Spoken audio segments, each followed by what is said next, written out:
झारखंडના ચાઈબાસામાં 4 નક્સલીઓ ઠાર। સુરક્ષા દળે 1 મહિલા સહિત 4 નક્સલીઓને માર્યા ઠાર તો 2 નક્સલીઓને જીવિત પકડવામાં સફળતા।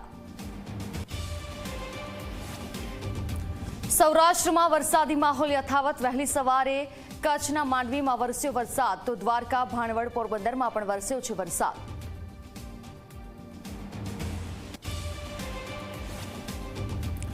રાજકોટના રૈયા ગામ પાસે સ્વિમિંગ પુલમાં ડૂબતા 2 માસૂમના મોત।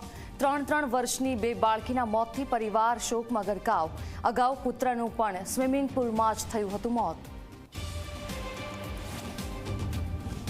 પાવાગઢ પર પૌરાણિક જૈન તીર્થકરની મૂર્તિ ખંડિત કરતા જૈન સમાજમાં આક્રોશ। જૂનાગઢ સહિત અનેક જગ્યાએ વિરોધ। સુરતમાં જૈન સમાજના લોકોએ કલેક્ટર કચેરીએ પ્રદર્શન કર્યું। વડોદરા ભાજપ પ્રમુખ વિજય શાહની ચૂંટાયેલા પ્રતિનિધિઓને વિચિત્ર સલાહ। કહ્યું, જ્યાં ક્યારેય મત નથી મળતા ત્યાં રૂપિયા ન વાપરવા। જ્યાં ખોબલે ખોબલે મત મળે છે તેમને પ્રાથમિકતા વધારે